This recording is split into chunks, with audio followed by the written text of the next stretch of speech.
So Mehdi Hasan is one of the most outspoken and, yes, I have to hand it to him, articulate spokespeople for the cause of anti-Israel, anti-Zionism, and yes, anti-Semitism.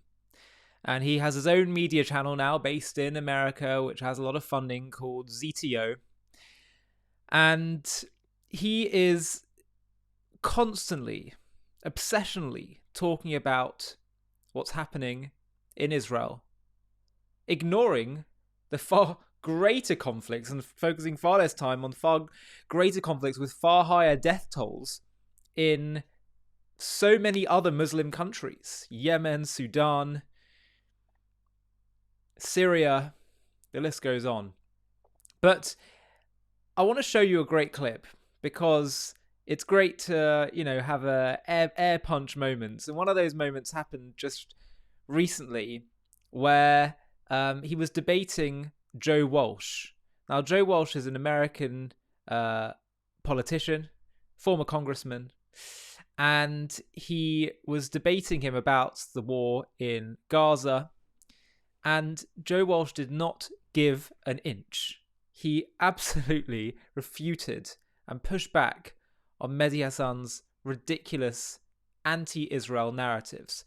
Have a watch, and then we'll unpack it. Support Hamas? Do you support Hamas? No. I don't support Israel. Do you support Israel? Yes. So, well, that's what we're going to talk about. If Israel wanted to exterminate the Palestinian people, they could have done it in 3 months. That's the worst argument you've ever made in all the time I've been. I'll tell you Correct. why. Vladimir Putin could have erased everyone in Ukraine with a nuke. No, it's not Israel's policy to target civilians. Israel has gone out of their way not to. 335 bullets fired into a car with children. Is that a war crime? I don't. You know what? Could be. Investigate it. But God damn it, It was investigated, Joe. This is what Hamas does all the time. They're starving people in Gaza. Are they starving people in Gaza? What would you answer me something? Oh, no, no, I'm not here to answer your question. No, Are they they're not people in starving Gaza? people So Cindy in Gaza. McCain. Yes, there's starvation in Gaza. But gosh darn it, Israel has gone out of their way to allow aid in. 200 kids killed in the West Bank since October 7th.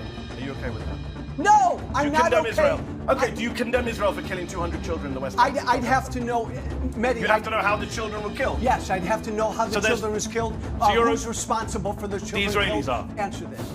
There's no peace in that region. Why? Is it completely Because of one-sided? Benjamin Netanyahu. That's why. No, hold on. No, it's I'll not. read it a third time. No, That's don't. all it would Mehdi, take. don't You read can't it a pull third my time. questions out Let of me my hat. answer the freaking question. Because of Benjamin Netanyahu, that's why there's no peace. I'm pretty sure Benjamin Netanyahu has only been prime minister on and off for the last 20 odd years, and I'm pretty sure the conflict's been going on far longer than that. So Netanyahu's the problem. I mean, it's really unbelievable. It's unbelievable. The fact that he is unable to see such basic moral points. He talks about, well, Israel, they did this thing in Gaza. These children were hit in an attack. Excuse me. As Joe Walsh clearly understands, yes, mistakes may happen in war. Sad things, terrible things, tragic things may happen in war. The question is this the common theme or is it the exception to the rule?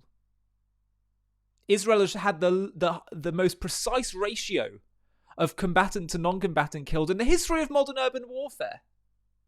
Hamas, what's their ratio when they came in and broke in and invaded Israel? Their ratio is 100% attacking any civilian they can get their hands on. The fact that he cannot make that basic distinction in understanding that if something happens where, let's say, a soldier does something that goes against the rules, or some one-off thing happens, as will happen in any country society. No country is absolutely perfect. If he can't understand that is the exception to the rule, whereas targeting anyone indiscriminately is the rule when it comes to Hamas, then he's completely lost the plot. The fact that he says to Joe, I condemn Hamas, do you condemn Israel? There is no moral equivalence whatsoever. And that kind of moral equivalence between a modern-day Nazi genocidal organization and the army of the sovereign state of the Jewish people, who are defending their people, killing terrorists who will their destruction. It is utterly heinous. He says, well, if Israel wanted, Joe Walsh says, if Israel wanted to genocide them, they could do that in an instant. And he says, yeah, well, Vladimir Putin could do that with Ukraine. Why doesn't he do that? Putin doesn't do that because Putin's interested in getting land. He's not necessarily interested in genociding the Ukrainians. Ridiculous comparison. The fact is that truth is false and false is truth. The only people that want a genocide is what it seems from polling. When they've done polling among the people in Gaza, Arabs in Judea and Samaria, there's majority support for what happened on October 7th, which was a genocide. The Palestinian cause from its inception. You talk about Netanyahu being the problem.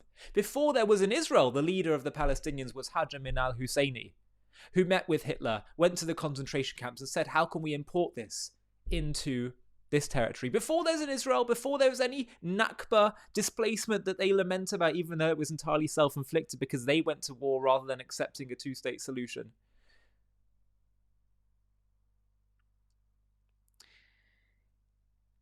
Everything that he laments, whether it's settlements or occupation or security checkpoints or war, displacement, all these things, they are self-inflicted because the majority and the leaders of the society in these Arab societies choose genocide against the Jews. They cannot accept the fact that the Jewish people should be able to restore sovereignty to their ancient indigenous homeland. The Jewish side has always tried to find ways to live peacefully. There didn't need to be any of the things they lament, but they chose genocide. They are, and Mehdi is guilty of what they accuse Israel of. It's very clear.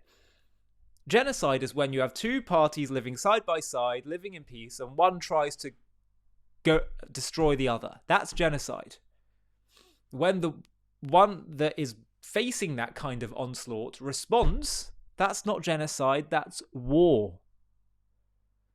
And for as long as Israel's intent is to simply deal with the security threat, the terror threat, it is a just war, and it is absolutely clear that it is moral and it is right. I don't recall when the West was in Iraq or Afghanistan that there was so much attention to civilian casualties. By the way, the combatant to non-combatant ratio, was far higher. So you'd have, for every one combatant killed, you'd have 5, 6, 7, 8, 9 civilians killed. We didn't hear about that, did we? Mehdi Hasan is, as I say, I have to give it to him. He's articulate, he's clever, but that does not mean he's moral. It means he's effective, but it doesn't mean he's moral.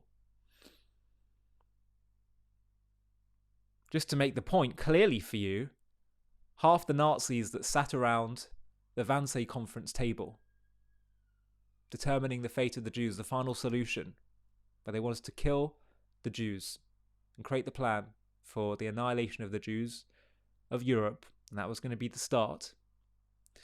Half of them had PhDs. So let's be clear. This is there's no synonymity between intelligence and morality. And Hasan, he presents a very respectable face, a Western face, to all these arguments, but he did a debate with Douglas Murray and Natasha Halsdorf, and I won't say which of them said this to me, just to maintain their anonymity on this, but one of them said to me, after the debate, they said, Mehdi Hasan is an Islamist. Let's understand that very clearly. He is an Islamist who is trying to put on a presentable face of that kind of cause. And we should make sure that we are absolutely clear about that and have the strength and courage of people like Joe Walsh to call it out. Hi, thank you so much for watching. To watch another one, click here. To stay up to date with all our content, click here to subscribe. And if you're able to, you can help support JTV to grow and grow by clicking join below this video, where you can become a member and get perks including early access to videos and private live discussions with me. But most of all, you'll be partnering with us on our mission to change the world.